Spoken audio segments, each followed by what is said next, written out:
नमस्कार दोस्तों, आपका स्वागत है आज के मुख्य समाचारों में। दोस्तों, आज देश भर से कई बड़ी न्यूज़ निकल कर आ रही है। सभी बड़ी खबरों के बारे में एक एक करके विस्तार से आपको बताएंगे। उससे पहले दोस्तों, अगर आप भी देश में निष्पक्ष पत्रकारिता का समर्थन करते हैं तो इस वीडियो को लाइक कर दें। साथ ही हमारे चैनल को सब्सक्राइब करके बेल आइकन को जरूर दबा दें, जिससे देश में निष्पक्ष पत्रकारिता करने वाले पत्रकारों का मनोबल बढ़े तथा वे ज़्यादा से ज़्यादा निष्पक्ष पत्रकारिता कर सके और साथ ही आम गरीब जनता की आवाज़ उठा सके। दोस्तों, अब बात करते हैं आज की सभी बड़ी खबरों के बारे में एक एक करके विस्तार से।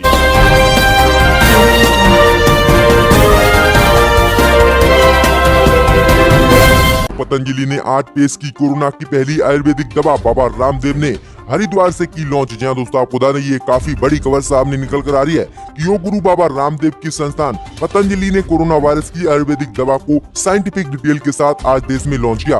पतंजलि योगपीठ के चीफ आचार्य बालकृष्ण तथा योग गुरु बाबा रामदेव ने हरिद्वार से इस दवा को लॉन्च किया है। वहीं दवा को लॉन्च करते हुए बाबा रामदेव ने बताया कि कोरोना के भारत में आते ही उन्होंने वैज्ञानिकों की एक टीम का गठन किया था। आचार्य बालकृष्ण ने दावा किया था कि कोरोना के रोगी 5 से 14 दिनों में पतंजलि द्वारा बनाई गई दवा को खाने के बाद ठीक हुए हैं और फिर उनकी रिपोर्ट भी निगेटिव आई है, जिसके बाद उन्होंने ये बड़े स्तर पर काम किया और आज देश में इस दवा को लॉन्च किया है। अब देखते हैं कि इस दवा से कितने लोग कोरोना महामारी से भारत में ठीक होते हैं। क्या ये भारत के लिए संजीवनी बूटी होगी? क्या वास्तव में ये कोरोना महामारी को 5 से 14 दिन के अंदर खत्म करेगी? अगर ऐसा कर सकती है ये दवा, तो ये काफी अच्छी खबर भारत के लिए आई है कि पतंजलि ने कोरोना महामारी की दवा बना ली है।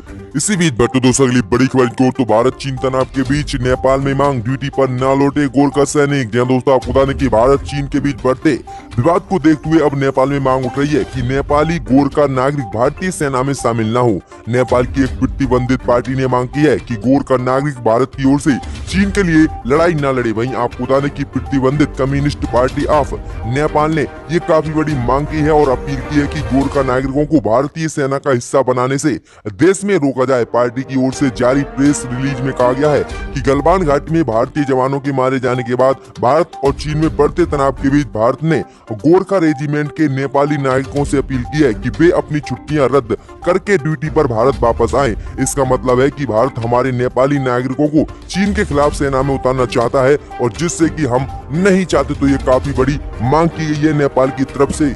इसी बीच बैठे दोस्तों अगली बड़ी खबर की ओर, तो कोरोना काल में जगन्नाथ की रथ यात्रा पीएम मोदी ने दी देशवासियों को बधाई। जहां दोस्तों आपको बता दें कि कोरोना संकट काल में बड़े धार्मिक कार्यक्रम पर रोक लगी हुई थी, लेकिन सोमवार को सुप्रीम कोर्ट की मंजूरी मिलने के बाद आज ऐतिहासिक जगन्नाथ यात्रा निकाली जा रही है। उड़ीसा के पुरी और गुजरात के अहमदाबाद में निकल रही यात्रा को लेकर प्रधानमंत्री मोदी ने देशवासियों को बधाई दी है।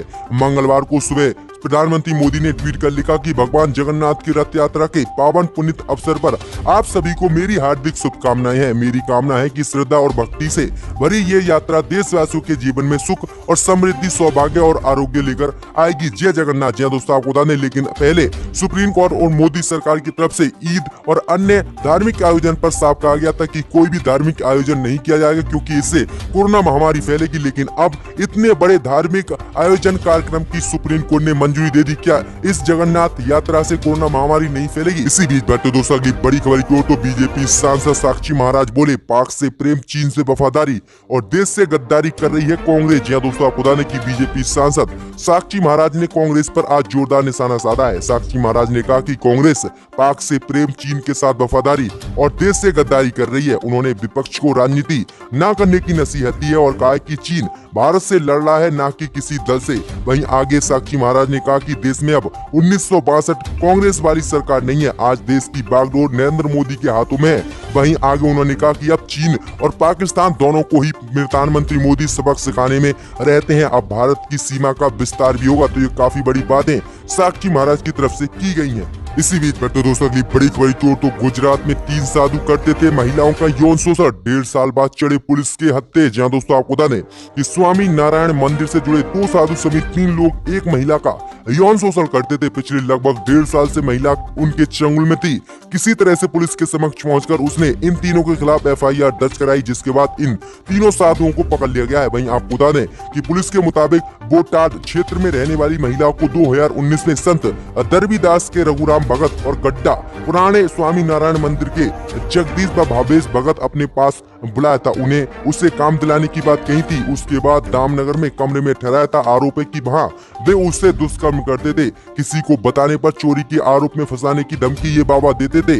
ये सिलसिला करीब 1.5 साल तक चला, जिसके बाद तंग आकर महिला ने दामनगर थाने में शिकायत दर्ज करवाई। उसके बाद उन्होंने 7 से ज्यादा बार हवस का शिकार बनाया, ये आप अब बात बताई थी। जिसके बाद उनका मेडिकल टेस्ट कराया और फिर पुलिस ने इन तीनों बाबाओं को हिरासत में लिया है। वहीं आप बता दें कि पुलिस अधिकारी ने कहा कि पहले उन लोगों का कोरोना टेस्ट होगा, उसके बाद आगे इन पर कानूनी कार्रवाई की जाएगी। तो किस तरह से बाबा हवस का शिकार एक महिला को अपना बना रहे थे। इसी बीच बढ़ते दोस्तों अगली बड़ी खबर की ओर। तो अमेरिका ने भारत को दिया बड़ा झटका। डोनाल्ड ट्रंप ने की H1 वीजा पर पाबंदी की घोषणा। जी हां दोस्तों, आपको बता दें कि कोरोना संकट के चलते एक बार फिर से अमेरिका ने भारत को झटका दिया है। जी हां दोस्तों, आपको बता दें कि कोरोना संकट के बीच अमेरिका में बड़ी बेरोजगारी दर के चलते राष्ट्रपति डोनाल्ड ट्रंप ने भारत को तगड़ा झटका देते हुए H1B वीजा पर पाबंदी की घोषणा कर दी है। 31 दिसंबर 2020 तक इस पर रोक लगाने की घोषणा ट्रंप की तरफ से की गई है। ट्रंप के इस फैसले से भारत को बहुत बड़ा झटका लगा है, क्योंकि सबसे ज्यादा नुकसान भारतीयों को हुआ है। आपको बता दें कि अमेरिका में काम करने वाली कंपनियों को विदेशी कामगारों के मिलने वाले वीजा को N1B वीजा कहते हैं। इस वीजा को एक तय अवधि के लिए जारी किया जाता है, लेकिन अब राष्ट्रपति डोनाल्ड ट्रंप ने भारतीयों को अमेरिका में काम करने के लिए रोक लगा दी है 30 दिसंबर तक। तो ये काफी बड़ा झटका दिया है कि अब कोई भी भारतीय अमेरिका में 30 दिसंबर 2020 तक काम नहीं कर सकता। इसी बीच बैठे दोस्तों अगली बड़ी खबर की ओर। तो बीजेपी दफ्तर में कार्यक्रम के दौरान सांसद साध्वी प्रज्ञा की तबीयत अचानक बिगड़ी। जहां दोस्तों आपको बता दें कि भोपाल से बीजेपी सांसद साध्वी प्रज्ञा सिंह ठाकुर की तबीयत आज अचानक से बिगड़ गई है। वह भोपाल स्थित बीजेपी कार्यालय में डॉक्टर श्यामा प्रसाद मुखर्जी की पुण्यतिथि पर प्रदर्शनी के उद्घाटन कार्यक्रम में शामिल होने पहुंची थी। फिलहाल उन्हें घर ले जाया जा रहा है। वहीं बताया जा रहा है कि दिल्ली में उनका इलाज चल रहा था। उन्हें कैंसर तथा आंखों से भी नहीं दिख रहा है, जिसको लेकर उनके इलाज चला, लेकिन अनलॉक 1 के होने के बाद वह दोबारा से भोपाल लौट आई थी और आज उनकी फिर से तबीयत बिगड़ गई है। वहीं अब उन्हें घर ले जाया गया है।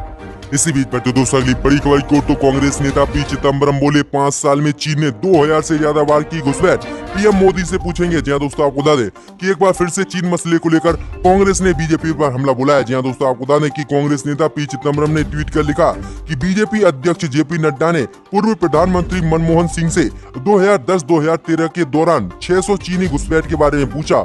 हाँ, कई बार घुसपैठ हुई, लेकिन किसी ने हमारी जमीन पर कब्जा नहीं किया और न ही कोई हमारा भारतीय सैनिक की जान गई। वहीं पी चिदम्बरम ने सवाल किया है, क्या JP नड्डा बीजेपी अध्यक्ष आज के प्रधानमंत्री से पूछेंगे कि 2015 के बाद से चीन ने 2264 बार घुसपैठ की है। मुझे यकीन है कि उनकी ये सवाल पूछने की पीएम मोदी से हिम्मत नहीं होगी, क्योंकि आपको बता दें कि 15 जून की घटना को लेकर कांग्रेस भाजपा में लगातार जंग छिड़ी हुई है। अब इसी को लेकर आरोप प्रत्यारोप दोनों पार्टी एक दूसरे पर लगा रही है। इसी बीच बैठे दोस्तों अगली बड़ी खबर की ओर। तो एक बार फिर तबलीगी जमात को लेकर SIT का बड़ा खुलासा। गृह मंत्रालय भेजी रिपोर्ट। जी दोस्तों, आप बता दें कि कोरोना महामारी फैलाने का मुख्य आरोपी तबलीगी जमात को भारत में बताया जा रहा था। अब इसी को लेकर SIT ने एक बार फिर से बड़ा खुलासा किया है। वहीं इस खुलासे को करते हुए SIT ने एक रिपोर्ट गृह मंत्रालय को भी भेजी है। जी दोस्तों, आपको बता दें कि SIT ने एक खुलासा करते हुए कहा है कि अलग अलग देशों से आए विदेशी जमातियों में कुछ ऐसे लोग भी शामिल हैं जो नाबालिग हैं। वहीं आपको बता दें कि उन्होंने कहा है कि 16 ऐसे विदेशी जमाती आए हैं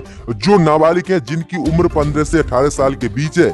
वहीं खास बात यह है कि इनके खिलाफ कोई चार्जशीट भी अभी तक दाखिल नहीं की गई है, क्योंकि ये नाबालिग हैं। वहीं हाई कोर्ट